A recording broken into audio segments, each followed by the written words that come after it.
Hey guys, welcome to smart Sahi tech. So कैसे हैं आप सब? आई होप कि आप सभी की एग्जाम की तैयारी बहुत अच्छी चल रही होगी। सो आज के इस वीडियो में हम फंडामेंटल ऑफ एंटरप्रेन्योरशिप के मोस्ट इंपॉर्टेंट एमसीक्यू के बारे में डिस्कस करने वाले हैं, जो कि आपके लिए बहुत ही ज़्यादा इंपॉर्टेंट होने वाला है। सो वीडियो को पूरा एंड तक अच्छे से कवर कर लीजिए, किसी भी एमसीक्यू के क्वेश्चन को स्किप नहीं करेगा, क्योंकि हमें कोई भी आइडिया नहीं होता है कि कौन सा एमसीक्यू पूछ सकता है। तो इसलिए हम पूरे चैप्टर्स को अच्छे से क्लियर करेंगे एंड पूरे बुक को कंप्लीट कर लेंगे एंड आप किसी भी क्वेश्चन को स्किप नहीं करेगा। सो हम क्वेश्चंस पे आते हैं। पहला क्वेश्चन है हमारा, उद्यमिता किसे प्रोत्साहित करती है? आत्मनिर्भरता, कायरता या बेरोजगारी या उपयुक्त सभी? तो उद्यमिता किसे प्रोत्साहित करती है? आत्मनिर्भरता को। सेकंड क्वेश्चन है हमारा, उद्यमिता किसके लिए अत्यंत आवश्यक होती है? रिश्वत, चोरी या साहस या भूमि? तो उद्यमिता हम किस सबसे ज़्यादा साहस के लिए आवश्यक होती है। क्वेश्चन नंबर थर्ड है हमारा, नवाचार मुख्यतः किसका कार्य है? उद्यमिता, नेतृत्व या दोनों का या किसी का नहीं? तो नवाचार मुख्यतः दोनों का होता है, उद्यमिता और नेतृत्व दोनों का होता है। क्वेश्चन नंबर 4 है, उद्यमिता प्रक्रिया है अवैध, असामाजिक, उद्देश्य रहित, विविध संबंध एवं उद्देश्यपूर्ण? तो उद्यमिता विविध संबंध एवं उद्देश्यपूर्ण होता है। क्वेश्चन नंबर 5 है, उद्यमिता निहित किसका होना है? जोखिम उठाना, मजाक उड़ाना, सैर सपाटा करना, उपयुक्त में से कोई नहीं? तो उद्यमिता निहित जोखिम उठाना होता है। उद्यमिता का एकमात्र कार्य जोखिम उठाना ही होता है। तो क्वेश्चन नंबर 6 है हमारा, फ्रांस के रिचर्ड कैंटिलॉन ने उद्यमिता की किस अवधारणा का समर्थन किया था? जोखिम उठाने की क्षमता, समूह स्तरीय कार्य, नवाचारी कार्य या उपयुक्त में से कोई नहीं? तो फ्रांस के रिचर्ड कैंटिलॉन ने उद्यमिता की किस अवधारणा को समर्थन किया? जोखिम उठाने की क्षमता को। तो नेक्स्ट क्वेश्चन है हमारा, क्वेश्चन नंबर 7 है, संगठन निर्माण एवं समन्वय की क्षमता अवधारणा का समर्थन करने वाले विद्वान है? जे.एस. मील, सुपरमिंटर, जेबीसी या ड्रकर? तो संगठन के निर्माण एवं समन्वय की क्षमता अवधारणा का समर्थन करने वाले विद्वान है जे.एस. मील। क्वेश्चन नंबर 8 है हमारा, जे.एस. मील ने उद्यमिता की किस अवधारणा को माना है? जो समूह स्तरीय कार्य, जोखिम उठाने की क्षमता, नवाचारी कार्य, प्रबंधकीय एवं नेतृत्व कौशल? तो इनका भी आंसर हो जाएगा जोखिम उठाने की क्षमता। क्वेश्चन नंबर 9 है, नवाचारी अवधारणा के समर्थक है? नवाचारी अवधारणा के समर्थक कौन है? सुपरमिंटर।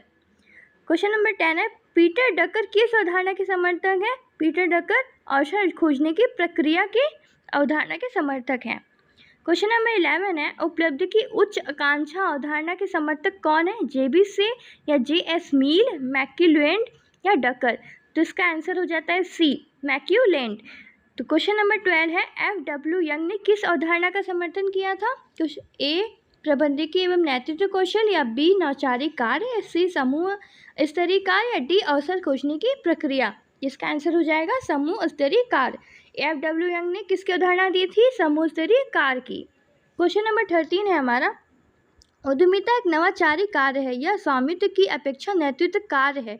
यह परिभाषा किसके द्वारा दी गई है? यह परिभाषा जे.एफ. सुम्बेटर के द्वारा दी गई थी।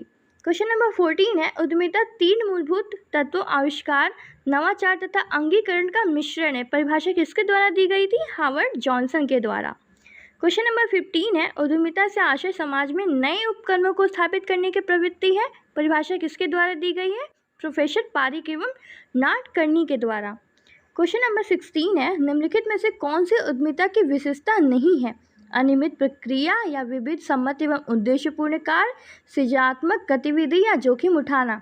तो क्वेश्चन नंबर आंसर नंबर हमारा ए हो जाता है, अनियमित क्रिया उद्यमिता की विशेषता नहीं है। क्वेश्चन नंबर 17 है, भारतीय अर्थव्यवस्था की धीमी गति का कारण है? उद्यमिता की कमी। तो भारतीय अर्थव्यवस्था की धीमी गति का क्या कारण है? उद्यमिता की कमी है। क्वेश्चन नंबर 18 है हमारा, भारतीय औद्योगिक वित्त निगम की स्थापना किसके द्वारा की गई थी? भारत सरकार के द्वारा। तो ये क्वेश्चन हमारा मोस्ट इंपॉर्टेंट क्वेश्चन है। क्वेश्चन नंबर 19 है, निम्नलिखित में से कौन से संस्थान उद्यमिता की वृद्धि से सहयोग प्रदान करते हैं? ए ऑप्शन क्या है? भारतीय औद्योगिक विकास बैंक या लघु उद्योग विकास संगठन, लघु उद्योग निगम या इनमें से सभी? तो ये तीनों हमारा संस्था उद्यमिता की वृद्धि के सहयोग प्रदान करते हैं। क्वेश्चन नंबर 20 है, सामान्यतः व्यावसायिक संगठन किस या किन प्रकार की समस्याओं का सामना करना पड़ता है? माल की कमी, पूंजी एवं बिजली की कमी, अपर्याप्त विपणन सुविधाएं या इनमें से सभी? तो सारे हमारे क्या है? सामान्यतः व्यवसायिक संगठन के प्रकार की समस्याएं हैं। तो माल की कमी हो या पूंजी एवं बिजली की कमी या अपर्याप्त विपणन सुविधाएं हैं, तो जिससे इन सारी कमियों के कारण व्यवसायिक संगठन में काफ़ी समस्याएं उत्पन्न होती हैं। क्वेश्चन नंबर 21 है, उद्यमी शब्द का परिचय निम्न में से किसे 18वीं शताब्दी में दिया था? तो किसने दी थी? रिचर्ड कैंटिलॉन ने। उद्यमी का किसने इसका परिचय दिया है? रिचर्ड कैंटिलॉन ने। क्वेश्चन नंबर 22 है, निम्नलिखित में से किसकी अवधारणा शामिल नहीं है? बी ऑप्शन है संगठन निर्माण एवं समन्वय की अक्षमता। क्वेश्चन नंबर 23 है, उद्यमिता निम्न में से किसे महत्वपूर्ण भूमिका अदा करती है? बेरोजगारी उन्मूलन या जीवन स्तर में सुधार या उच्च उत्पादकता या इनमें से सभी? तो तीनों ऑप्शन हो जाता है हमारा, और इसमें से बेरोजगारी उन्मूलन, जीवन स्तर में सुधार, उच्च उत्पादकता उद्यमिता की महत्वपूर्ण भूमिका निभाती है। क्वेश्चन नंबर 24 है, निम्नलिखित में से कौन सा उद्यमिता का लाभ है? नवाचार को प्रोत्साहन या नए एवं फल उद्योग की स्थापना, नवीन तकनीकों का विकास, इनमें से सभी? तो इनमें से सभी ऑप्शन हो जाता है। क्वेश्चन नंबर 25 है, निम्नलिखित में से कौन उद्यमिता का लाभ नहीं है?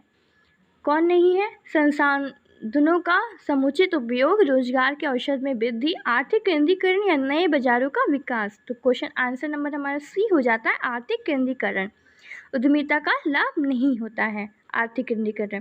क्वेश्चन नंबर 26 है, सार्वजनिक उद्यमिता को उद्यमिता के किस स्वरूप के आधार पर वर्गित किया जा सकता है? तो स्वामित्व के आधार पर उद्यमिता का स्वरूप आधार वर्गित किया जाता है। क्वेश्चन नंबर 27 है, सेवा उद्यमिता को उद्यमिता के किस स्वरूप के आधार पर वर्गित किया जा सकता है? व्यवसायिक प्रक्रिया के आधार पर। क्वेश्चन नंबर 28 है, कृषि उद्यमिता को उद्यमिता के किस स्वरूप के आधार पर वर्गित किया जा सकता है? ए ऑप्शन है स्वामित्व के आधार पर, या बी व्यवसायिक क्रिया के आधार पर, या आकार के आधार पर, या उद्योग कर्मियों की संख्या के आधार पर। तो कृषि उद्यमिता को उद्यमिता के व्यवसायिक क्रिया के आधार पर वर्गित किया जाता है। क्वेश्चन नंबर 29 है, केंद्रीकृत उद्यमिता को किस उद्यमिता के स्वरूप के आधार पर वर्गीकृत किया जाता है? केंद्रीकृत उद्यमिता, याद रखिएगा, कृषि उद्यमिता और केंद्रीकृत उद्यमिता के बारे में अलग अलग क्वेश्चन है, तो उसमें कंफ्यूज नहीं होइएगा। कृषि की उद्यमिता के बारे में अगर पूछेगा तो व्यवसायिक क्रिया के आधार पर है, और केंद्रीकृत उद्यमिता के बारे में पूछेगा तो स्थानीयकरण के आधार पर है। लास्ट क्वेश्चन हमारा 30 है, वृहद उद्यमिता के को उद्यमिता के किस स्वरूप के आधार पर वर्गित किया जा सकता है? आकार के आधार पे। तो वृहद उद्यमिता को क्या होता है? आकार के आधार पे वर्गित किया जाता है। तो इन सारे एमसीक्यू को आप एक बार अच्छे से वापस रिपीट देख लीजिएगा, अच्छे से सारे क्वेश्चंस को, किसी भी क्वेश्चन को स्किप नहीं करेगा, क्योंकि आपके लिए बहुत ही ज़्यादा इंपॉर्टेंट एमसीक्यू है। सो अगर आपको कोई भी डाउट्स होगा तो हमारा टेलीग्राम चैनल ज्वाइन कर सकते हैं, जिसका लिंक आपको डिस्क्रिप्शन में मिल जाएगा। वहाँ से जाके आप किसी भी क्वेश्चंस की डाउट आराम से पूछ सकते हैं। अगर इन क्वेश्चंस की आपको पीडीएफ चाहिए तो वहाँ पे आपको अवेलेबल हो जाएगा।